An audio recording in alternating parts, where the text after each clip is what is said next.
अस्सलाम वालेकुम क्लास। वालेकुम अस्सलाम मैम। आवाज क्लियर है मेरी? Yes ma'am. आज फिर पार्टिसिपेंट्स कम हैं। ये आप लोगों का क्लास का मसला सॉल्व हुआ कि नहीं हुआ? मुझे लग रहा है क्लास की वजह से भी बच्चे जो है ना कम है क्लास में। हो गया मैम। हो गया? Yes ma'am. तो किधर है क्लास में? आई नहीं अभी तक। अच्छा, आज हमारा टॉपिक है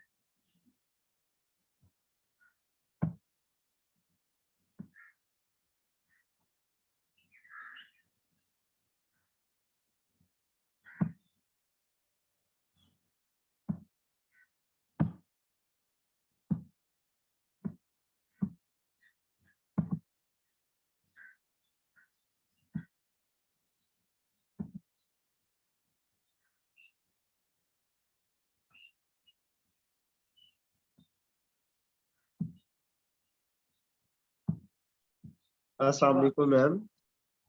वालेकुम अस्सलाम। एक मिनट बेटा, मैं मैडम आपको जी अटेंडेंस आप क्लास के स्टार्ट में लगा देते कि एंड पे? जब भी क्लास ली अटेंडेंस नहीं हुई है। मैं अटेंडेंस इस तरह क्लास में नहीं लगाती हूँ। आपकी जो अटेंडेंस होती है वो जूम के ऊपर आ जाती है मेरे पास ना। तो उसकी जो रिपोर्ट होती है, जितने बच्चे जितने टाइम के लिए प्रेजेंट होते हैं वो मेरे पास पूरी रिपोर्ट आ जाती है जब मैं लेक्चर एंड करती हूँ ना जूम की। तो फिर उस शीट को देख के फिर मैं आपके ए पोर्टल के ऊपर अटेंडेंस लगा लेती हूँ। ड्यूरिंग क्लास में नहीं लेती थी, मैं रिकॉर्ड देखती होती हूँ ना उसके ऊपर कि कितने बच्चे प्रेजेंट है, जिसका नेम शो हो रहा होता है, जो जो प्रेजेंट होता है और जितने टाइम के लिए होता है फिर उसके। इसलिए मैंने आपको बताया था मेरे पास जो 15 मिनट से कम का अगर शो हो रही होती है टाइमिंग किसी की, तो उसकी एब्सेंसी मार्क होती है। अच्छा अच्छा ठीक है मैम, थैंक यू।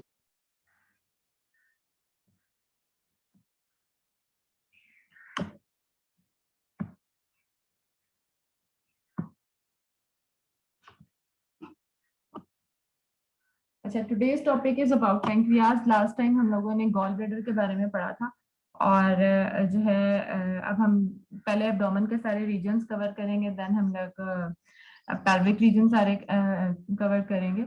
ठीक है, तो एब्डोमेन के हम लोग सबसे पहले जो हमारा मेजर ऑर्गन था that was the liver, and then along with the liver we have completed gall bladder. ठीक है, तो अब हम लोग एपिगैस्ट्रियम और डिफरेंट ऑर्गन्स के जितने भी स्ट्रक्चर्स हैं उसके एब्डोमेन के वो हम कवर करने हैं। तो हम लोग पेंक्रियाज की तरफ चलते हैं। ठीक है, इसके बाद हम लोग किडनीज पे जाएंगे, सॉरी स्प्लीन या किडनी देख लेंगे। स्प्लीन पहले कर लेंगे, फिर उसके बाद kidney. Kidney is very important, जो कि रूटीन हम लोग के एब्डोमिनल अल्ट्रासाउंड के अंदर स्कैन किया जाता है। ठीक है, तो स्टार्ट करें कि अभी वेट करेंगे? मेरे ख्याल हो गए हैं काफी, 8 मिनट्स हो गए। स्टार्ट करते हैं। Starting with the anatomy of that organ. तो हम लोगों को सबसे पहले हर ऑर्गन की, जिस तरह मैं बताती होती हूँ कि you should know about the anatomy, उससे रिलेटेड स्ट्रक्चर्स, वो उस किस तरह का दिखता है, उसकी कंसिस्टेंसी, उसका डेंसिटी कैसी होती है ऑर्गन की। तो देन हम उसके बाद उसकी सोनोग्राफिक जो है ना विजुअलाइजेशन देखते हैं कि सोनोग्राफिकली जो है वो हमें अल्ट्रासाउंड के ऊपर किस तरह का वो चीज, वो स्ट्रक्चर नजर आता है। देन हम लोग को नॉर्मल अगर पता है कि this is the anatomy, normal वो अल्ट्रासाउंड के ऊपर इस तरह का नजर आता है, देन हम लोग पैथोलॉजीज की तरफ जाते हैं। ठीक है, पैथोलॉजीज जो है वो फिर हमें पता है कि नॉर्मली ऐसा नजर आता है। इफ नॉर्मली ऐसा नजर नहीं आ रहा, उसके बाउंड्रीज ऐसी नजर नहीं आ रही, उसका जो मेजरमेंट्स अगर लेते हैं वो नॉर्मल नहीं है, तो that is leading towards the pathology. तो वो डिफरेंट पैथोलॉजीज जो है वो हम लोग इसमें कवर करेंगे। हर ऑर्गन की ये 3 चीजें हम लोगों ने पढ़नी होती है। Number 1 is the anatomy, then the sonographic appearance, उसकी सोनोग्राफिकली वो ऑर्गन किस तरह नजर आता है नॉर्मली। ठीक ठीक है फिर उसके बाद उसकी पैथोलॉजीज। ठीक है, तो हमारे पास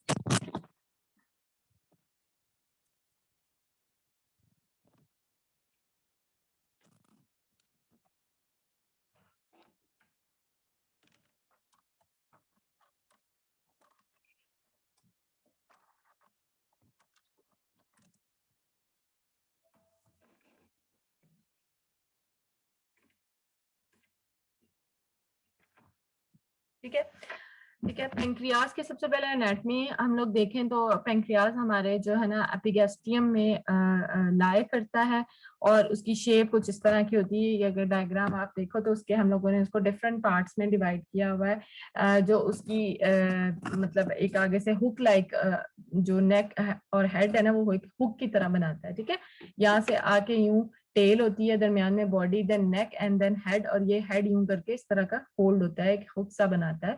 तो जो फोल्डिंग हेड होता है जो इस तरफ को, उसको कहते हैं uncinate process of the pancreas. ठीक है, pancreas is located in the epigastrium, epigastrium में है, has an oblique shape oriented transversely across the mid line. अब ये ऐसा स्ट्रक्चर है जो कि हमारी बॉडी में, हमारे एब्डोमेन में ट्रांसवर्सली पड़ा होता है। ठीक है, अगर हम लोग स्टार्ट करते हैं एब्डोमेन का स्कैन, एवरी टाइम आपको जब भी हम लोग जब प्रैक्टिकल करेंगे ना, जब भी आप लोगों ने एब्डोमिनल स्कैन देखना है ना, तो सबसे पहले प्रोब जो है ना हमारी एपिगैस्ट्रियम में ही हम रखते हैं जब हमने पूरे एब्डोमेन को स्कैन करना होता है। ठीक है, तो एपिगैस्ट्रियम से स्टार्ट करते हैं। एपिगैस्ट्रियम में हम लोगों ने स्टार्ट किया, पेंक्रियाज देखा, पेंक्रियाज के बाद हम लोगों ने लिवर देखा। ठीक है, लेकिन हम लोग स्टार्ट हमेशा एपिगैस्ट्रियम से स्टार्ट करते हैं एब्डोमिनल स्कैनिंग के लिए। ठीक है, अच्छा, it lies transversely mid line, बिल्कुल सेंटर के अंदर जो हमारी सब कॉस्टल जो हमारा स्टर्नम है, स्टर्नम से थोड़ा सा नीचे अगर हम देखें तो ट्रांसवर्सली वहां पे पेंक्रियाज पड़ा होगा और वहां पे हम लोगों ने अपनी प्रोब रखते हुए पेंक्रियाज को विजुलाइज करना है। अब पेंक्रियाज के डिफरेंट पार्ट्स हैं, वो पार्ट्स हैं हेड विद अनसिनेट प्रोसेस, ये जो आप देख रहे हो ये इधर को जो नीचे की तरफ को फोल्ड हो रहा है, this is the head, and with uncinate process, this yellow part जो फोल्ड अंदर की तरफ यूं करके हुक सा बना रहा है, this is the uncinate process, and the dorsal bud to the right, the body in the middle and the tail to the far left। अब आपको पता है कि हमारे लेफ्ट साइड पे यहाँ पे क्या पड़ा होता है, नीचे थोड़ा सा करके किडनीज होती हैं, इस तरफ लिवर होता है, तो इस तरफ हमारे किडनीज से थोड़ा सा ऊपर क्या लेफ्ट साइड का स्ट्रक्चर होता है,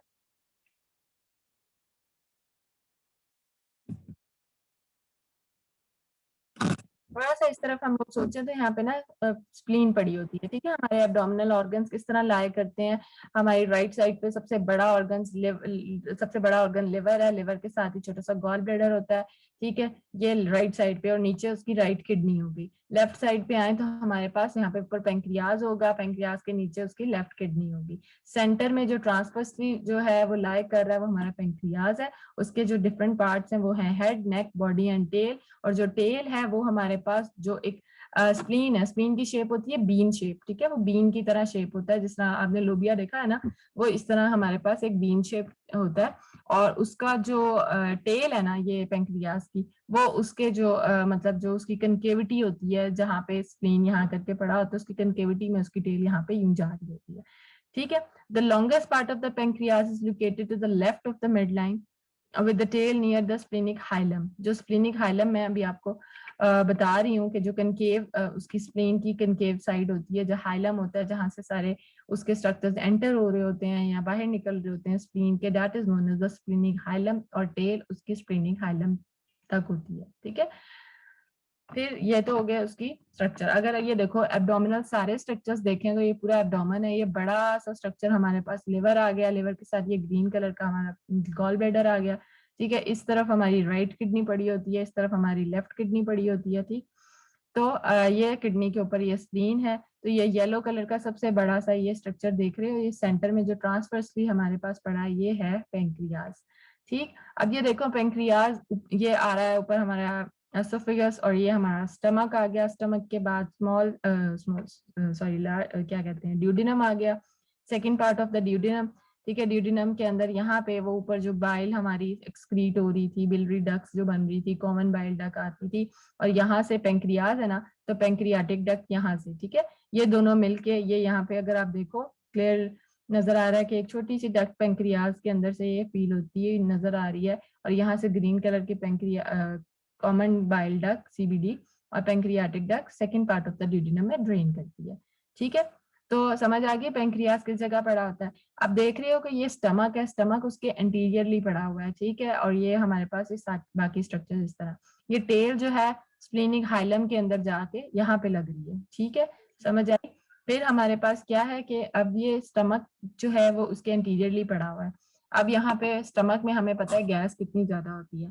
ठीक है, और गैस की वजह से हमारा इमेज जो है वो खराब नजर आ सकता है, हमारा इमेज जो है वो नजर नहीं आ सकता ड्यू टू गैस।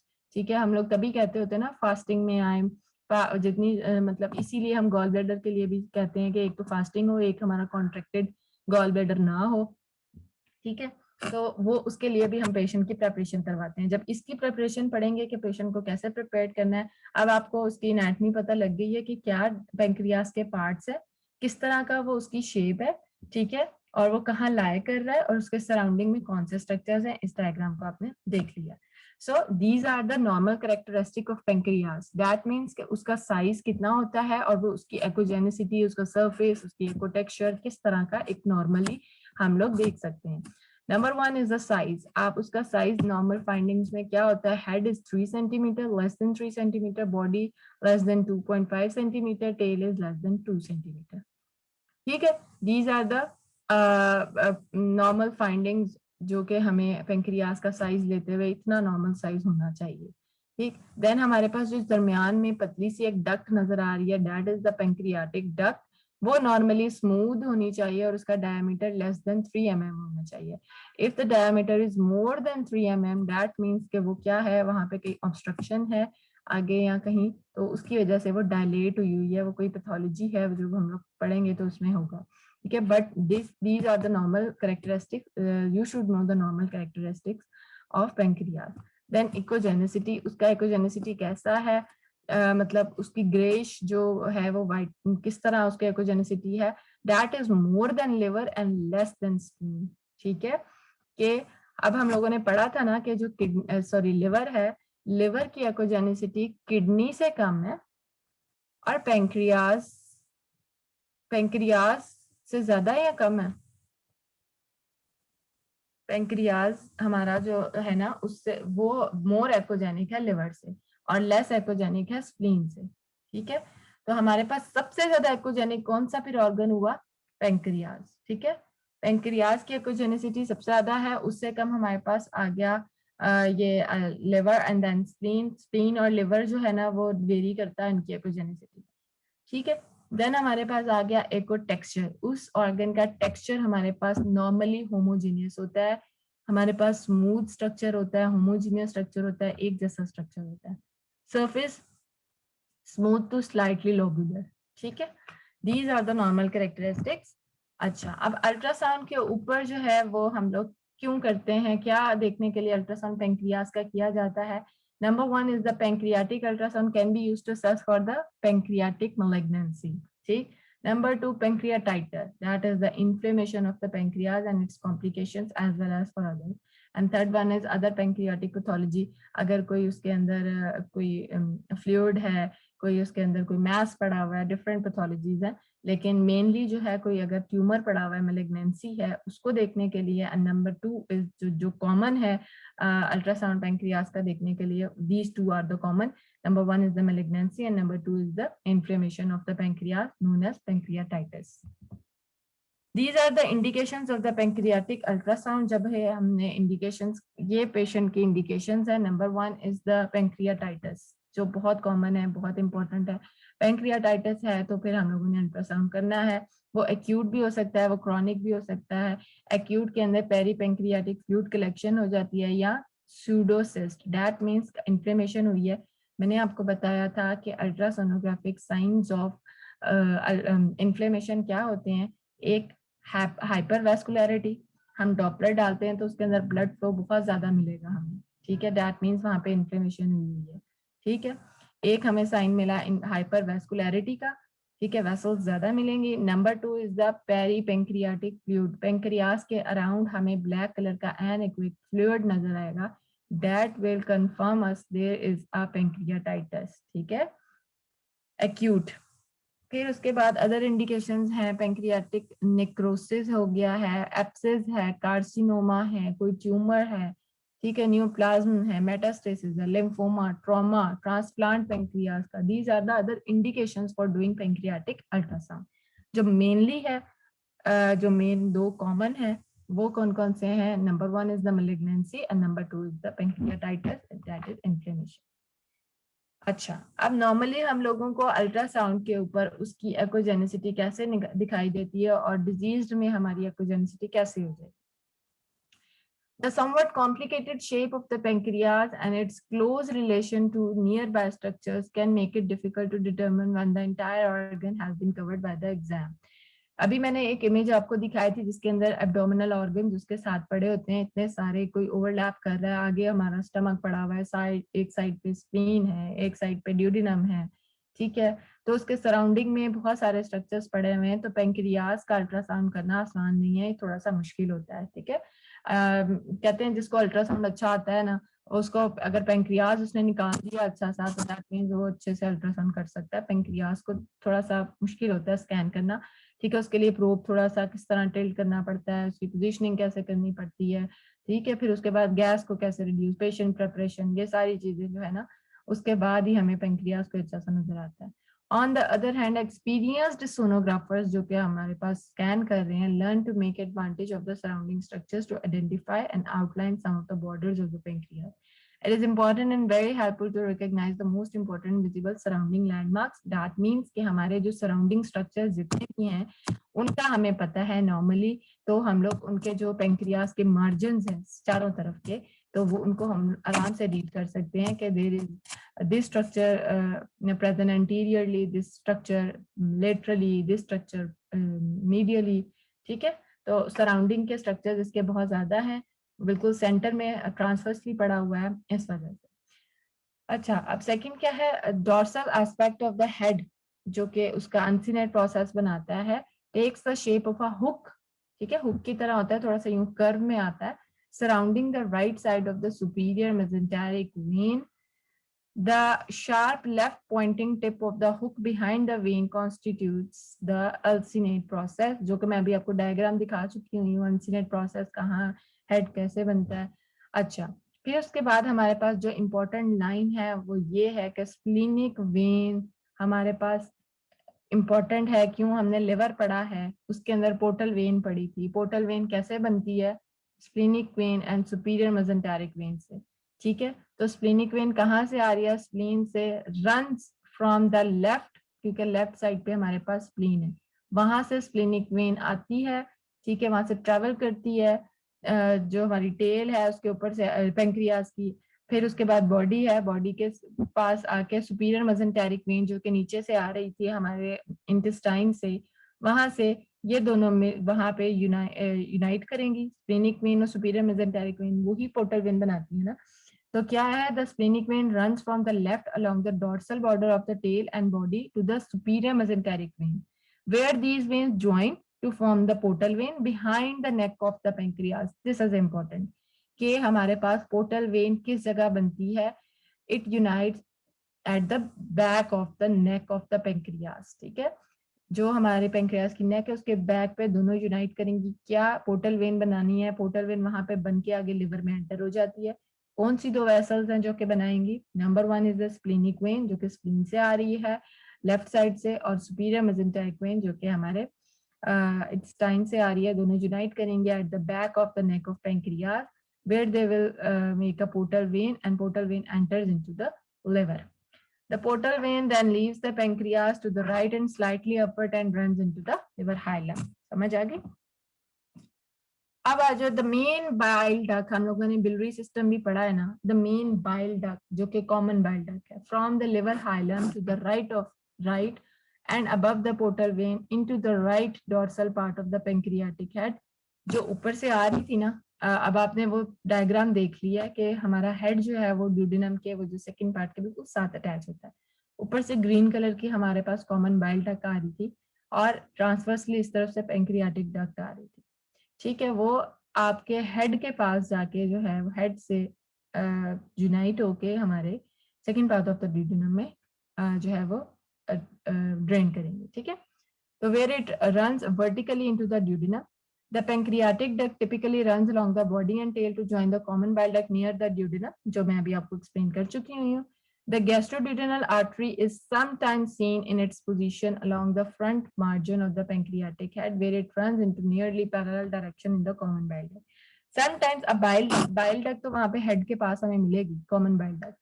अब समटाइम्स वहां पे हमारे पास गैस्ट्रोड्यूडेनल आर्टरी भी मिलती है, समटाइम्स नहीं मिलती, नजर आती, लेकिन अगर आपको एन एक्वेक कोई वेसल वहां पे नजर आ रही है, ठीक है, तो या तो बाइल होगा, बाइल डक्ट होगी कोई, अगर हम उसको कंफर्म करते हैं, उसके ऊपर ड्रॉपलेट डालते हैं, अगर उसके अंदर हमें फ्लो मिला तो दैट इज आर्टरी, अगर फ्लो नहीं मिला तो that is bile.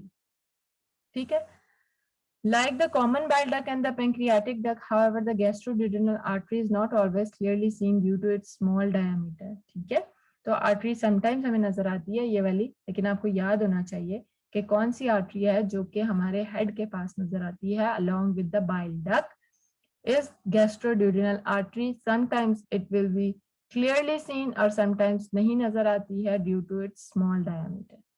The duodenum covers the right and the bottom margin of the pancreatic duct। उसके हेड जो है वो समझ लो हेड उसके अंदर एम्बेडेड होता है जाके, हमारे पास जो ड्यूडेनम के जो पार्ट्स है सेकंड, फर्स्ट, सेकंड और थर्ड, और सेकंड पार्ट के साथ मिलकर के अटैच हो जाता है pancreatic head. In practical terms, the structures mentioned so far are located more or less adjacent to the pancreas with no or very thin layer of the fat tissue in between। ठीक है, तो ये जो हमारे surrounding structures हैं pancreas के चारों margin के साथ अटैच्ड हैं, तो उनके दरमियान और इस पेंक्रियास के दरमियान एक फैट की लेयर होती है that will differentiate this is the margin of pancreas and this is the margin of the other organ that is located along with this side। Clear? More or less fat tissue can be seen separating the pancreas from the following structures। Number one, head and body of the pancreas are located below the liver and below generally behind the distal part of the stomach। This is the location के head कहाँ पे exactly पड़ा होता है, liver से थोड़ा सा नीचे पड़ा होगा, ठीक है, and distal part of the stomach से थोड़ा सा नीचे। ठीक हो गया, ये हेड हो गया। The pancreatic head and body are located in front of the कौन सी vessels? Inferior vena cava and aorta. आपको पता है दो हमारे जो सबसे बड़ी वेसल्स जो कि हमारे बिल्कुल स्पाइन के आगे ट्रैवल कर रही होती हैं, ऊपर से आर्च ऑफ एओर्टा से फिर डिसेंडिंग एओर्टा नीचे की तरफ को पूरी एओर्टा एब्डोमेन में जा रही होती है, और वो अपनी ब्रांचेस जहां जहां जिस ऑर्गन के थ्रू गुजर रही होती है वहां पे अपनी ब्रांचेस दे रही होती है। सबसे पहली ब्रांच उसकी सबसे छोटी जो होती है वो सीलिक ट्रंक होता है, सीलिक ब्रांच होती है, वो आगे डिवाइड होती है, स्टमक को सप्लाई करती है, स्प्लीन को सप्लाई करती है, और हेपेटिक मतलब लिवर को सप्लाई करती है। ठीक है, तो हमारे पास और इंफीरियर वेना केवा जो हमारा डीऑक्सीजनेटेड ब्लड लेके हमारे हार्ट में लेके, जो दो बड़ी वेसल्स आपको दरमियान में बड़ी बड़ी सी नजर आएंगी, ठीक है, वो कौन सी हैं? एक हो गया एओर्टा, एक हो गया inferior vena cava. So the pancreatic head and body are located in front of the inferior vena cava and aorta। पीछे हमारे पास एओर्टा और इंफीरियर वेना केवा होगी। अभी मैं स्कैन में आपको दिखाऊंगी, तो दो बड़ी वेसल्स आपको पोस्टीरियरली पेंक्रियास के हेड के पीछे दो बड़ी बड़ी सी एनेक्विक सी वेसल्स नजर आएंगी। जो बड़ी वेसल्स हैं वो कौन सी हैं? ये दो बड़ी वेसल्स है विद द सीलिक ट्रंक। अच्छा, to the far left, left side पे आ जाओ, बिल्कुल फार पे टेल है हमारी पेंक्रियास की, has a position below the spleen and above the left kidney. अब हमें अगर मैं किडनी की पोजीशन पूछूं तो आपको पता होना चाहिए कि कौन से स्ट्रक्चर किस साइड पे पड़े हुए हैं, तो फिर हम उसके मार्जिन को बता देंगे कि उसकी टेल जो है वो हमारी बिल्कुल एक्सट्रीम लेफ्ट साइड पे है, जो कि स्प्लीनिक हाइलम में बिल्कुल वहां तक जा रही होती है, और स्प्लीन के नीचे उस तरफ लेफ्ट किडनी होती है। ठीक है, राइट साइड पे हमारे पास क्या आ गया है? हमारे पास ड्यूडेनम आ गया है, और ड्यूडेनम के साथ हमारे पास स्टमक है, फिर उसके आगे क्या पड़ा होता है, सॉरी पीछे क्या पड़ा होता है? इंफीरियर वेना केवा और एओर्टा, और उनके आगे हमारे पास pancreas. The main pancreatic duct जो कि बीच में हमें एक छोटी सी पतली सी नजर आ रही थी, can usually be visualised in the body of the pancreas where its wall are perpendicular to the beam. ठीक है, ये भी बहुत लेस होती है, इसका डायमीटर 2 mm होता है, और इतनी क्लियर कभी तो बहुत क्लियरली नजर आती है अच्छी रेजोल्यूशन हो तो, और कभी हमें इतनी क्लियर नजर नहीं आती ड्यू टू गैस और other effects। The common bile duct can be seen in the lateral portion of the head and the gastroduodenal artery lies anterolaterally। ठीक है, वही के हेड के पास हमारे पास एक तो बाइल डक्ट वहां पे ऊपर से आई थी, और एक हमारे पास आर्टरी जो कि कौन सी है? गैस्ट्रोड्यूडेनल artery. The size of the uncinate process varies। Uncinate process is the part of the head of pancreas। तो इसका जो साइज होता है वो वेरी करता है patient to patient. So the normal size जो कि उस टेबल में भी था, हेड का, बॉडी का, नेक का और टेल का, ये इतना इतना है। ठीक है, ये mm में दिया हुआ है एंट्रोपोस्टीरियरली। ठीक है, तो आप इसको सेंटीमीटर में भी कन्वर्ट कर सकते हो। 3.5 सेंटीमीटर, लेस देन 3.5 सेंटीमीटर का हेड होता है। There are no clear demarcations between the different areas, though sometimes the dorsal bud of the head is darker with the sharp delineation compared to the rest of the pancreas। अब ये क्यों होता है कि हमारा जो हेड है वो थोड़ा सा डार्कर होता है as compare to the rest of the body, ठीक है, पूरा एक जैसा हमें कलर नजर नहीं आता बिकॉज ये थोड़ा सा पोस्टीरियरली पड़ा होता है और वो थोड़ा सा यू शेप ऐसी होती है कि थोड़ा सा स्ट्रक्चर हमारा आगे की तरफ को है पीछे की तरफ।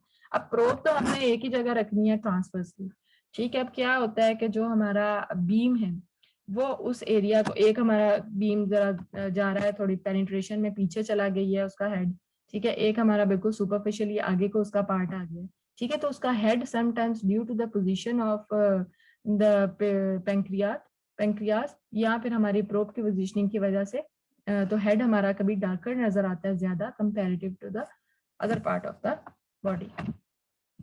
अच्छा, the texture of the pancreas is rather coarser than that of the liver. Echogenicity, normal pancreas alters according to the age, ठीक है। अब और echogenicity बड़ी इंपॉर्टेंट है पेंक्रियास की according to the age is the question कि younger ages के अंदर जो है वो उसकी echogenicity कैसी होती है और अडल्ट्स के अंदर कैसी होती है, और ज्यादा एज हो जाती है या फिर हमें कोई प्रॉब्लम हो जाती है उसके अंदर तो कैसी echogenicity हो जाती है। तो ठीक है, ये जो हाईलाइट किए गए हैं ना हाइपोइक्विक की एज से रिलेटेड है। नंबर 1 इज द चाइल्ड और द यंग पर्सन, उसमें क्या होगा, it might be quite bulky and relatively hypoechoic when compared to the liver। अब लिवर से कंपेयर करना है इसकी एकोजेनिसिटी।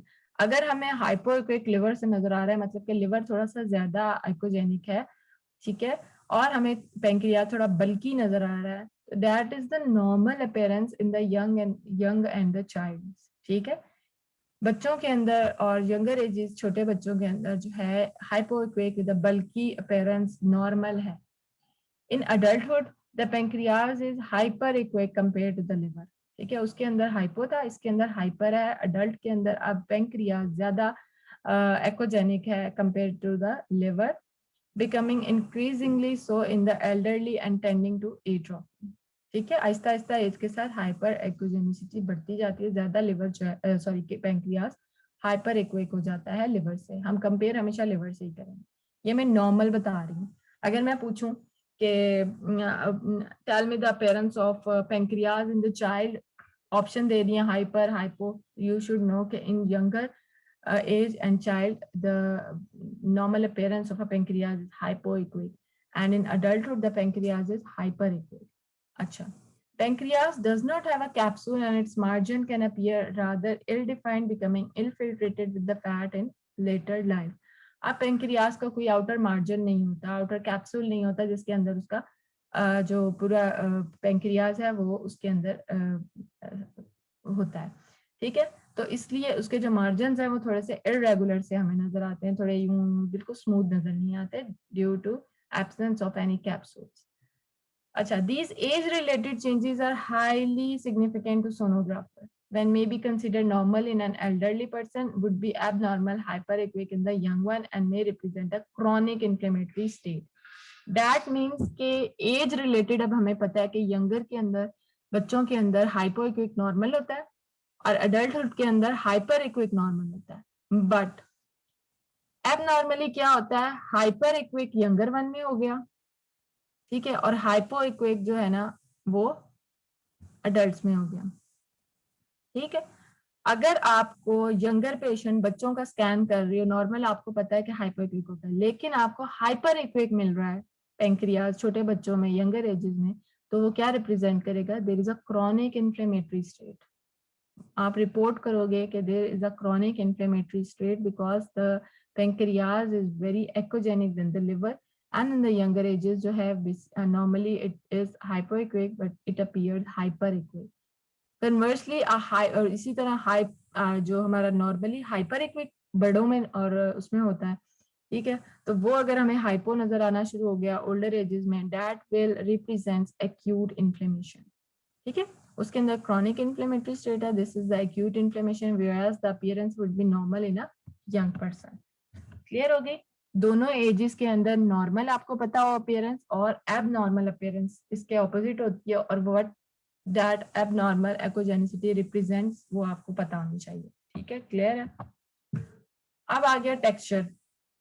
In addition to demanding anatomy, there is a great variation in the appearance of a normal pancreatic parenchyma generally the echo is quite homogeneous, ये normally हमें इसी तरह का होमोजीनियस स्ट्रक्चर नजर आता है, टेक्सचर उसका होमोजीनियस होता है, ठीक है, but it varies from rather a dark grey soft tissue echo to a bright white echo that sometimes provide poor ultrasound penetration. इतना ज्यादा डिटेल सिंपल आपको पता होना चाहिए कि उसका जो पेरेंकाइमा है उसका टेक्सचर कैसा होता है, दैट इज होमोजीनियस। और विद एज जो उसकी एकोजेनिसिटी है वो लास्ट स्लाइड में हमने पढ़ लिया, लेकिन फिर हम इस वाले स्लाइड में पढ़ेंगे कि द एको जो एकोजेनिसिटी है पेरेंकाइमा की is an extent connected to the age and complexion of the patient but not strictly so. Generally speaking, though, the older and more obese patient, the brighter the appearance of the pancreas. ठीक है, hyper इक्विक होता है older edges के अंदर।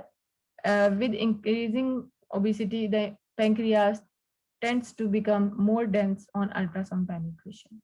ठीक है, फिर आगे हमारी अगर मैलिग्नेंसीज हैं पेंक्रियाज के अंदर, हमें वैसे नॉर्मली जो पेंक्रियाज है ओल्डर एजेस में हाइपर एक्विक नजर आता है। If there are some malignancies तो वो हमें डार्कर नजर आएंगी पेंक्रियाज के अंदर, that will show if there are some dark structures that will represent some malignancy. ठीक है, this and the facts that the pancreas itself tends to be quite bright puts ultrasound in an excellent position for finding and outlining pancreatic malignancy. This issue will be covered extensively in the future article. Macroscopic appearances हैं कुछ echogenicity in young patient, वही the pancreas is generally less fatty and therefore usually hypoechoic, ये normal है, and with age ये एक तरह से समझ लो समरी है, fat replacement of the pancreas can result in echogenicity similar to surrounding mesenteric fat. अब विद एज फैट डिपोजिशन ज्यादा होना शुरू हो जाती है, ओबेसिटी बढ़ जाती है पेशेंट के अंदर, फैट इतना ज्यादा हो जाता है, उसकी वजह से पेंक्रियाज जो है वो हमें ब्राइट नजर आता है, ओल्डर के अंदर हाइपर इक्विक नजर आता है। ठीक है, अब उसका सोनोग्राफिक अपीयरेंस, ये मेरा फेवरेट ये डायग्राम है, मैं इसको बड़ा देती होती हूँ। तो इसके अंदर आप देखो तो हमें पेंक्रियाज अगर ये आउटलाइन ना की जाए इसके अंदर, जिस तरह येलो आउटलाइन किया है, तो हमें पेंक्रियाज किस तरह नजर आएगा, ये इस तरह, ये उसके पार्ट्स है, तो ये इस तरह का हमारे पास ट्रांसवर्सली एक स्ट्रक्चर पड़ा होगा। ठीक है, एलोंगेटेड सा, ओवल सा। ठीक, तो एक टेल होगी जो कि लीड कर रही होगी, यहाँ पे स्प्लीन है हमारे पास, स्प्लीन के साथ टेल उसकी इधर जा रही होगी, ये पूरा इस तरह करके स्नेक सा आगे से हेड यूं करके फोल्ड हो रहा होता है। ठीक है, अब हमने पढ़ा है नॉर्मली उसके क्या क्या पार्ट्स होते हैं, एक टेल है, एक बॉडी है, एक हेड है, और जो अंदर की तरफ का हेड, ये वाला जो पार्ट होता है इसको कहते हैं अनसीनेट प्रोसेस। ठीक है, अब उसके सराउंडिंग स्ट्रक्चर्स में अभी हम लोगों ने पढ़ा है कि क्या क्या होते हैं। जो हमारी यहाँ इस साइड पे लेफ्ट साइड पे स्प्लीन पड़ी होती है, तो उस तरफ से हमारे पास कौन सी वेन आती है जो कि पोर्टल वेन बनाएगी, स्प्लीनिक वेन। ये पीछे एनिक्विक वेसल देख रहे हो, ये स्प्लीनिक वेन जा रही है जा रही है जा रही है, यहाँ आ रही है। ठीक है, उसने नेक, ये नेक देख रहे हैं, यहाँ पे थोड़ा सा मोटा सा ये बना हुआ है, this is the Confluence of the splenic when and superior mesenteric when. यहाँ पे बैक ऑफ द नेक पे, क्योंकि इस तरफ से स्प्लीनिक आ रही थी और नीचे सुपीरियर मेसेंटेरिक आती है, और यहाँ पे ये दोनों जो बड़ा सा बना रही है ना, ये हमारे पास पोर्टल वेन बनाएगी, और पोर्टल वेन देन यहाँ इस तरफ लिवर होता है, लिवर में एंटर हो जाएगी। क्लियर हो गई? तो उसके सराउंडिंग स्ट्रक्चर्स में ये पार्ट्स हो गए पेंक्रियाज के। ये पोस्टीरियरली हमारे पास स्प्लीनिक वेन हो गई, जो कि ये जो गोल सा बना रही है बैक ऑफ द नेक पे, ये है Confluence of the splenic when and superior, यहाँ पे आके दोनों यूनाइट करते हैं। ठीक है, फिर हमने कहा था कि दो बड़ी वेसल पोस्टीरियरली पड़ी होती हैं, ये गोल गोल सी एनेक्विक सी, वो कौन सी हैं? एक हमारे पास एओर्टा है और एक हमारे पास आईवीसी है। ठीक है, ये आईवीसी, ये एओर्टा, ये हमारे पास यहाँ पे जो यूनाइट हो रही हैं दोनों वेसल, वो हो गई। और ये हमारे पास जो छोटी सी एक वेसल नजर आ रही है, this is superior mesenteric artery. ठीक है, सारे स्ट्रक्चर्स क्लियर हो गए।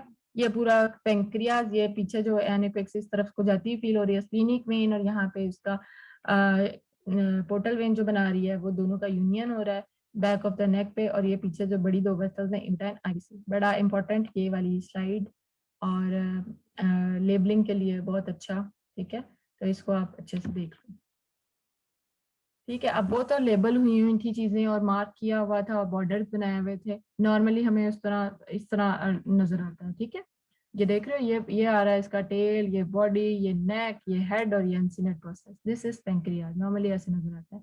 और ये बीच में जो एनेक्विक से हमें पीछे बैक साइड से एक वेसल मिल रही है, this is splenic and this is the union of splenic and mesenteric when, 2 बड़ी वेसल्स पीछे एओर्टा एंड आईवीसी, या डॉपलर डाला हुआ इसके ऊपर। क्लियर है? अच्छा, पेशेंट की preparation for the pancreatic ultrasound, मैंने बताया था कि आप उसके सराउंडिंग में जो स्ट्रक्चर्स हैं वो आप उसको उसकी विजुअलाइजेशन को खराब कर सकते हैं। नंबर 1 इज द गैस, तो उसके लिए हम लोगों को पेशेंट को फास्टिंग में बुलाना पड़ेगा। Fast the patient to reduce interference from the overlying bubble gases which may otherwise make visualization difficult. So fasting is important. कितने आवर्स की? Minimum 6 hour, no food no drink. ठीक है? No smoking, preferably book the appointment in the morning to reduce bowel gas. हम रात को उसको कह दें पेशेंट को कि आपने बस रात का खाना खा लिया, उसके बाद आपने कुछ नहीं सुबह खाना, निहार मुंह आना है, दैट मीन्स कि आपने खाना खा के कुछ भी नहीं आना। तो रात का खाना खाया होगा तो पूरी रात का उसका काफी फास्टिंग हो जाएगी, और सुबह की उसकी अपॉइंटमेंट दे दें उसको, तो खाली पेट उसका करेंगे, एक तो बोवल गैसेस नहीं होंगी वहां पे, और हमें एक अच्छा इमेज उस वक्त नजर आएगा। अच्छा, पेशेंट को पोजीशन कैसे करेंगे for doing the ultrasound? Generally pancreas can be viewed with the patient supine, सीधा लेटा होगा, हमने अपनी जो वो है प्रोब को बिल्कुल ट्रांसवर्सली उसके बिल्कुल एपिगैस्ट्रियम में रखना है। इरेक्ट व्यूज में be useful if colon gas is obscuring the view. ये मैं आपको व्यू दिखाती हूँ। इरेक्ट व्यू कौन सा होता है कि जब गैस अगर नजर आ रही हो ना, क्योंकि स्टमक बिल्कुल उसके ऊपर पड़ा होता है, ठीक है, अगर गैस नजर आ रही होती है ना, तो फिर हम पेशेंट को थोड़ा सा बिठाते हैं, मतलब सेमी सा लेटा हुआ है, उसको कहते हैं थोड़ा सा उठो, ठीक है, उठ के बिठाते हैं, फिर हम प्रोब को वहां पे रखते हैं, तो वो ऐसा होता है कि गैस थोड़ी नीचे चली जाती है और हमें पेंक्रियास थोड़ा विजुलाइज हो जाता है। इन केस जब हमें गैसेस जो हैं वो उसके ऊपर नजर आ रही हैं, उसको ऑब्सक्योर कर रही हैं। If the patient has been given an oral water load, a right semi-decubitus position will displace gas away from the pancreas. अब क्या होता है, हम अभी इसकी पोजीशनिंग में सॉरी प्रेपरेशन में पढ़ा है कि हमने उसको फास्टिंग करवानी है मिनिमम 6 आवर्स की, उसमें खाना भी कुछ नहीं है और पीना भी कुछ नहीं है। पीने का मतलब ये है कि स्टमक बिल्कुल उसके ऊपर पड़ा हुआ है, और अगर वाटर होगा उसके अंदर तो वो लोडोटिंग इफेक्ट जिसे कहते हैं वो आ जाता है, पानी उसके ऊपर हमें पड़ा हुआ मिलेगा, ठीक है, तो वो भी हमारे लिए एक अच्छी चीज नहीं है। ठीक है, हमारे लिए पानी जो है वो एक अच्छी विंडो बनाता है, लेकिन वो प्रॉपर उस तरह का पानी नहीं होगा, ठीक है, वो एक लो डर्टिंग इफेक्ट सा बना देता है। उसके लिए फिर हम पेशेंट की पोजीशनिंग थोड़ी सी सेमी डिक्यूबिटस, मतलब कि उसको थोड़ा करवट की तरफ, पूरी भी नहीं, सेमी, ठीक है, सेमी करवट उसको थोड़ा सा राइट साइड पे करेंगे ताकि गैस जो है वो उधर से इधर उधर डिस्प्लेस हो जाए। Improved visualization of pancreas can be achieved after a water load technique. ये वही है कि जिस तरह मैंने बताया कि वाटर इज वेरी इंपॉर्टेंट, कि हमें समटाइम्स विंडो रिक्वायर्ड होती है कि जो हमारी एक्सरे सॉरी अल्ट्रासाउंड की जो वेव्स हैं वो हमारे पास बहुत अच्छा मीडियम है, कौन सा? फ्लूइड का। हमारे फ्लूइड के पीछे पोस्टीरियर एनहांसमेंट होती है, और पोस्टीरियर एनहांसमेंट की वजह से पोस्टीरियर स्ट्रक्चर्स हमें बहुत अच्छे से नजर आते हैं। तो समटाइम्स हम लोग जो है वो उसका समटाइम्स, ठीक है, उसको लोड डोटिंग इफेक्ट देते हैं। What is the water load technique या load dotting effect? Is the technique when आप जो है पेशेंट को कुछ फ्लूइड या कुछ भी हम लोग इनटेक करवाते हैं, ठीक है, वो सम स्ट्रक्चर्स के लिए हमें required. Give the patient N oral water load 2 to 3 glass and scan them erect, ठीक है। इस लोड डोटिंग इफेक्ट के लिए हमें उसकी विंडो रिक्वायर्ड होती है, और उसके लिए हम उसको 2 से 3 ग्लास पानी पिलाएंगे, स्टमक के अंदर पानी आ गया, हमें विंडो मिल गई, और थोड़ा सा पेशेंट को इरेक्ट बिठाएंगे, तब स्कैन करेंगे तो हमें बहुत अच्छा अल्ट्रासाउंड होगा और उसका नजर आएगा। ये उन केसेस के अंदर है जिन केसेस में हमें नॉर्मली अल्ट्रासाउंड के ऊपर बहुत गैसेस नजर आ रही हैं, पोजीशन अच्छी नहीं हुई, तब हम ये करेंगे। So the water is used as a window, ये मैं आपको बता चुकी हूँ, to look through when it is in the stomach and the duodenum. Probe कौन सी यूज कर रहे हैं? जो भी एब्डोमेन के लिए हम प्रोब यूज करते हैं, कर्विलिनियर प्रोब, फ्रीक्वेंसी 3 to 5 या 3 to 6 मेगाहर्ट्ज वाली। Begin transversely high in the epigastrium, start he epigastrium से स्टार्ट करेंगे, वहां पे अपना प्रोब रखेंगे, ट्रांसवर्सली इसको स्कैन करेंगे। You may need to apply enough pressure to have displace the bubble gas, sometimes हमें गैस को डिस्प्लेस करने के लिए थोड़ा सा प्रोब के साथ कंप्रेशन देना पड़ता है, ठीक है, उसको कंप्रेस करेंगे, बिल्कुल हम पेंक्रियास के ऊपर आ सकते हैं, ठीक है, तो जो गैस है वो इधर उधर मूव कर सकती है।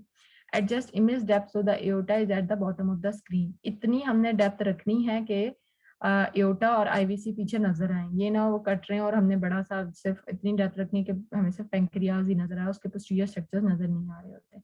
तो पेंक्रियाज देखने के लिए एक इमेज जो पेंक्रियाज का पीछे मैंने दिखाया था उसके अंदर ये सारे स्ट्रक्चर्स नजर आने चाहिए एक फ्रेम के अंदर, ठीक है, पोस्टीरियरली उसको दोनों वेसल्स और उसका जो सारे मार्जिन है वो इस तरह के नजर आए। अच्छा, अब इन तीनों जो हमारे पास पार्ट्स हैं उनको विजुलाइज करने के लिए इन्होंने टेक्निक बता दी है।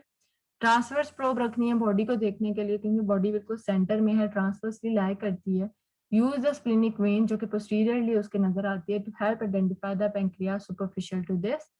Anterior subxiphoid approach with the left lobe of the liver as an acoustic window.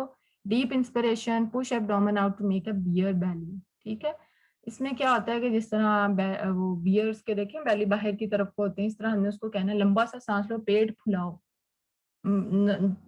Normal word में क्या कह सकते हैं, ले वर्ड में कहना कि अपना पेट फुलाना है आपने, इतना अंदर की तरफ सांस लेके आपने रोकना है। जब इसमें करेंगे आप ट्रांसवर्सली, हमने जीफॉइड स्टर्नम के नीचे बैक सबकॉस्टली वहां पे अपना प्रोब रखना है transversely to visualise the pancreatic body. Head को देखने के लिए क्या होता है, use both transverse and sagittal plane as the head can be quite long and continue left caudally for several centimeter. इसके लिए हम ट्रांसवर्स भी और सैजिटल दोनों व्यू लेंगे हेड को विजुलाइज करने के लिए। अच्छा, इसके लिए प्रोब का रखेंगे right subcostal approach with the transducer angle medially may be useful. ठीक है, और टेल को can be difficult to visualise. ठीक है, वो बिल्कुल एक्सट्रीम पे होती है, अभी आपने इमेज में देखा होगा इतनी अच्छी कोई प्यारी सी टेल नहीं नजर आ रही होती, समटाइम्स अच्छी नजर आती है, समटाइम्स नहीं नजर आती, बिकॉज वाटर फिल्ड स्टमक और the spleen may be use as a window. फिर हम इसके लिए विंडो को यूज करते हैं विजुअलाइज करने के लिए, वही वाटर लोडेड इफेक्ट वाला, या फिर स्प्लीन को देखते हुए कि उसके हाइलम तक उसका स्प्लीन के हाइलम को देखते हैं, वहां पे हमें टेल नजर आती है। Start the probe transversely then angle to the heel of the probe। जो उसकी probe को पहले transversely बिल्कुल रखना है, फिर उसको एंगल देना है उसकी हील वाली साइड से, उसकी पाँव वाली साइड जो probe की है उस साइड पे हम लोगों ने उसको थोड़ा सा एंगल देना है। ठीक है, तो टेल को विजुलाइज करने के लिए सर तीनों पार्ट्स को देखने के लिए ट्रांसवर्स प्रोब रखना है, उसके लिए ये पेशेंट को कहना है पैंक्रियाटिक हेड को, टेल को, बॉडी को। These are the techniques for doing ultrasound of pancreas. ठीक है, अब ये देखो ट्रांसवर्सली यहाँ पे हम लोगों ने प्रोब रखनी है। ठीक है, ये हमारे पास ट्रांसवर्स व्यू है, उसके ऊपर हमें इमेज वैसा ही नजर आएगा जो कि हमें पीछे इमेज में नजर आया था। ये हमारे पास जो ये आ रही है स्प्लेनिक वेन आके यहाँ पे गोल सा जो बना रही है head of the sorry neck of the pancreas की बैक साइड पे। पीछे हमें एओर्टा नजर आ रहा है, आईवीसी नजर आ रहा है, ये इमेज थोड़ा छोटा सा करके दिखाया हुआ है। और ये ऊपर हमें जो है पैंक्रियाज नजर आ रहा है, पैंक्रियाज के अंदर व्हाइट कलर की एक लाइन है, वो है पैंक्रियाटिक डक्ट की। ठीक है, फिर हमने ट्रांसवर्स रखना है, ट्रांसवर्स में हमें क्या है, ये हेड व्यू नजर आएगा। ठीक है, लॉन्ग ये लंबा सा, और उसके जो दरमियान में हमारे पास स्प्लेनिक वेन थी वो इस तरह नजर आएगी। लिवर थोड़ा हम ट्रांसवर्सली देख रहे हैं, तो एपिगैस्ट्रियम में रखना है प्रोब, और इस तरह हम लोगों ने ट्रांसवर्स व्यू और सैजिटल व्यू, मोस्टली हम ट्रांसवर्स व्यू करते हैं वो वाले पूरे पैंक्रियाज को देखने के लिए। ठीक है, अब ये देखो ये आ गया हुक बन रहा है और ये टेल उसकी। ठीक है, ये आ रही है स्प्लेनिक वेन और ये आके उसके दोनों का यूनियन। ठीक है, ये पीछे जो एन एक सी बड़ी सी वेसल्स दो गोल गोल से नजर आ रही है, एओर्टा एंड आईवीसी। ये है वो इरेक्ट पोजीशन, इसके अंदर हम पेशेंट को थोड़ा सा ऊपर की तरफ को बिठाते हैं, पूरा भी नहीं बिठाना, पूरा भी नहीं लिटाना। ठीक है, इसके अंदर क्या करते हैं, फिर हम उसको पानी पिला के, और जो लोडिंग इफेक्ट होता है उसमें भी, और गैस नजर आ रही है बहुत ज्यादा, तो हम पेशेंट को इस तरह बिठा के देन हम इस तरह प्रूव रखेंगे, तो हमारी विजुअलाइजेशन अच्छी हो जाएगी। ठीक है, ये देख रहे हो, ये पैंक्रियाज और ये स्प्लेनिक वेन बैक पे। अब आज ये हमारी सारी नॉर्मल हो गई, हमने नॉर्मल अपेयरेंस देख ली, करेक्टरिस्टिक्स देख लिए, क्या कैसे कितना साइज नॉर्मल है, कोजेंसिटी कैसी, सराउंडिंग स्ट्रक्चर्स कैसे, टेक्निक कैसी, हमने अल्ट्रासाउंड कैसे करना है, नॉर्मल नजर आ गया हमें कि कैसा होता है। अब आ जाओ पैथोलॉजीज की तरफ। ठीक है, पैथोलॉजीज अगर हैं तो वो कौन सी हैं। Number 1 is the acute pancreatitis, inflammation हुई हुई है, इसका मेजर एक पॉइंट है कि हमें वो मैंने आपको बताया इन्फ्लेमेशन के साइन, हाइपरवेस्कुलरिटी, पेरी पैंक्रियाटिक फ्लूइड मिलेगा हमें।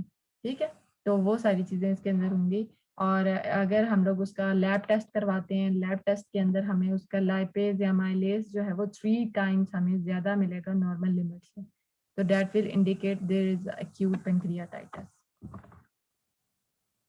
ठीक है, ये दो टाइप्स के हैं, 90 to 95% ये वाला पैंक्रियाटाइटिस है, interstitial adenomatosis या pancreatitis, and other one is the necrotizing pancreatitis.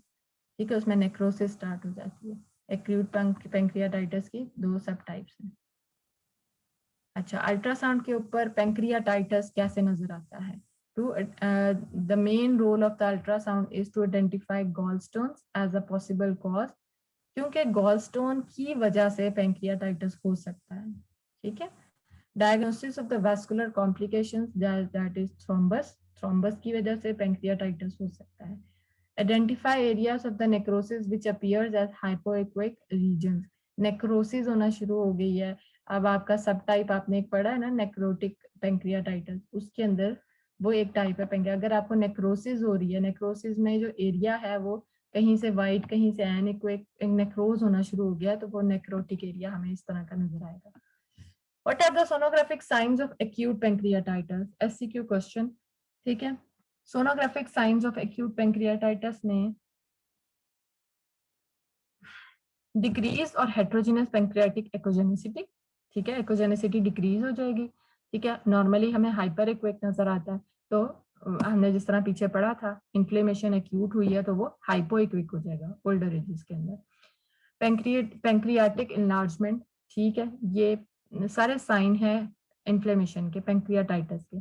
Pancreas enlarge हो जाएगा, पेरी पैंक्रियाटिक फ्लूइड कलेक्शन, उसके अराउंड हमें फ्लूइड मिलेगा, perivascular fluid collection, periduodenal fluid collection, perirenal fluid collection. ठीक है, these are the signs of, और इसके अंदर जो मैं बताती हूँ बार बार, इन्फ्लेमेशन का साइन हाइपरवास्कुलरिटी। ठीक है, अब ये देख रहे हो कि ये जो हेड है वो बहुत बल्कि सा हमें नजर आ रहा है, ठीक है, बड़ा सा नजर आ रहा है, ये एनलार्ज हो गया लिवर। ठीक, उसके अलावा एनलार्जमेंट के लिवर के बाद इसके बाद एकोजेनिसिटी देखो, इसकी ब्लैक ब्लैक ज्यादा हो गया, हाइपोइक ज्यादा हो गया। ठीक है, तो दैट इंडिकेट्स। और ये पेंक्रियास के अराउंड ये देख रहे हैं पेरी पेंक्रियाटिक फ्लूइड, ये ब्लैक कलर की लाइन, ये फ्लूइड है उसके पेंक्रियास के अराउंड हमें नजर आ रही है थोड़ी थोड़ी सी। This is peri pancreatic fluid. This image indicates pancreatic inflammation या पैंक्रियाटाइटिस। ठीक है, तो अगर ये मैं इमेज देती हूँ, सिंपल ये क्वेश्चन के लिखती हूँ कि इज इट नॉर्मल और abnormal, if abnormal which disease it will indicates. ठीक है, तो आपने बताना है this is not normal, this is pancreatitis because we can see peripancreatic fluid around pancreas, pancreas is enlarged, pancreatic echogenicity is reduced, so these are the sign of acute pancreatitis. Clear? Yes, ma'am. Acute pancreatitis with peripancreatic effusion. देख रहे हो, fluid. Complications of pancreatitis. What are the complications? Number one, pseudocystic formation. Pseudocyst हमें cyst की formation मिलेगी, bile duct obstruction है उसकी complication. उसके बाद अगर पैंक्रियाटाइटिस हो गया है तो हमें ये चीजें, but these are the complication, pancreatic या peripancreatic abscess, necrosis, thrombus and pseudoaneurysm. These are the complications. Causes क्या है of solid hypoechoic masses के? Carcinoma, हमें solid mass कोई नजर आ रहा है उसके अंदर, तो वो कोई कैंसर ही हो सकता है। ठीक है, कार्सिनोमा हो सकता है। फोकल पैंक्रियाटाइटिस, एक ही जगह का इन्फ्लेमेशन हुआ है, ठीक है, वो हमें सॉलिड सा नजर आ सकता है, मैस अपीयरेंस दे सकता है। लिम्फोमा, वहां के लिम्फ नोड्स जो हैं उनके स्वेलिंग हो गई है और वो उसके अंदर मैस अपीयरेंस देता है वो। मेट्स, ठीक है, islet cell tumours, thrombosed aneurysm, these are the causes of solid hypoechoic mass, जो कि मैस का वो देते हैं। ये कैंसर का क्या कह सकते हैं, वो है कितने परसेंट जो है वो किस एरिया में जो है वो चांस होता है कैंसर का? टेल के अंदर 5%, बॉडी के अंदर 15 to 20%, 70% चांसेस है कैंसर का हेड में होने के। ठीक है, अगेन एमसीक्यू।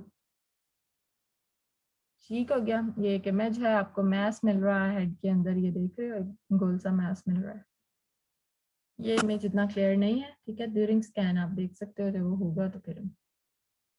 सिस्टिक लीजन्स, अभी सॉलिड तो पढ़ लिया, सॉलिड कौन कौन से हो सकते हैं? कोई कार्सिनोमा हो सकता है, कोई लिम्फोमा हो सकता है। वो सिस्टिक लीजन अगर पैंक्रियाज में नजर आ रही है फ्लूइड फिल, तो वो क्या हो सकती है? स्यूडोसिस्ट हो सकती है, वॉल्ड ऑफ नेक्रोसिस है, म्यूसिनस सिस्टिक न्यूप्लाज्म है, सीरस सिस्टोएडेनोमा है। ये सारी लिस्ट जो है ना, ये सारे कुछ डिजीजेस हैं जो कि अपीयरेंस देते हैं सिस्टिक अपीयरेंस, ठीक है, जिसमें फ्लूइड स्ट्रक्चर्स नजर आते हैं।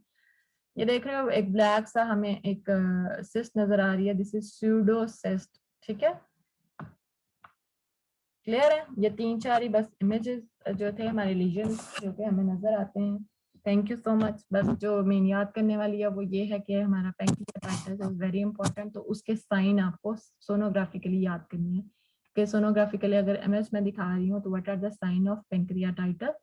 Number 1 is the enlargement of pancreas, number 2 is the peripancreatic fluid, number 3 क्या था echogenicity, साथ में हाइपरवेस्कुलरिटी भी लिख देना, डॉपलर क्योंकि अभी इसके अंदर हमने नहीं पढ़ा, और डॉपलर इम्पोर्टेंट है, ठीक है, इन्फ्लेमेशन के लिए। अगर इन्फ्लेमेशन को देखनी है, अगर हम डॉपलर डालते हैं तो हाइपरवेस्कुलर नजर आएगा। ठीक है, लेक्चर कंप्लीट इंशाल्लाह, फिर नेक्स्ट लेक्चर में मुलाकात होगी। अच्छा, आपने 6 लेक्चर जो है ना शुरू किए, उनको अच्छे से पढ़ लो। मैं नेक्स्ट लेक्चर में इंशाल्लाह जो है वो फिर आपको अनाउंस करूंगी कि मे बी नेक्स्ट फ्राइडे, आज फ्राइडे है तो ट्यूसडे को मैं अनाउंस करूंगी कि मे बी हम लोग एक एमसीक्यू रख लें, कोई क्विज रख लें कुछ एलएमएस के ऊपर, या कुछ ऐसा छोटा सा एक असेसमेंट रखेंगे हम लोग, मे बी क्विज रख लें। तो उसके लिए प्रिपेयर्ड योरसेल्फ, अभी पूरा हफ्ता पड़ा है, लेकिन अगर मैं ट्यूसडे को बताती हूँ फिर भी 3-4 दिन पड़े होंगे, तो शुरू के 6-7 लेक्चर्स तो आप लोगों ने कंफर्म अच्छे से पढ़ लेनी है। क्लियर है? अच्छा, कोई क्वेश्चन जो आज के आपको लेक्चर में समझ ना आया हो, कुछ पूछना हो? मैम जी मैम वो ना मैं मतलब स्टार्ट से लेक्चर ले रही हूँ, लेकिन मेरा नाम नहीं शो हो रहा था, तो मुझे मेरी फ्रेंड ने बताया था, तो मैंने लीव करके दोबारा अब ज्वाइन किया था, तो अब शो होना शुरू हुआ था, तो वो अटेंडेंस पे। अटेंडेंस अब पुरानी तो बेटा नहीं दोबारा लग सकती, वो एक दफा। मैम ये आज वाली। हाँ, आज वाली तो ऑब्वियसली लगेगी। अगर आप शो हो रहा है, आपका आपका नेम क्या है? मैम अब शो हो रहा है, लेकिन पहले स्टार्ट से नहीं शो हो रहा था। आमना हसीब, ठीक है। जी जी ठीक है, अब शो हो रहा है, पहले नहीं शो हो रहा था, वो मे बी फिर मैंने बताया था कि मेरे पास जूम की जो होती है ना, उसी पे मैं जी जी अटेंडेंस। मैम, मैंने इसीलिए आपको बताया कि मतलब मैं ले स्टार्ट से रही हूँ, लेकिन मेरा नाम नहीं शो हो रहा था, मुझे मेरी फ्रेंड ने बताया, तो मैंने फिर दोबारा ज्वाइन किया, तो फिर वो शो हुआ है। चलो सही है, ठीक है, अब शो हो रहा है, अब आपकी अटेंडेंस लग जाया करेगी। पहले अगर एब्सेंट है वो चेंज तो नहीं हो सकती। नहीं नहीं मैम, आज की ही बात कर रही हूँ, आपके पहले शो होता था। ठीक है, ठीक है, ठीक है, लग जाएगी, आज से अटेंडेंस लग जाएगी। और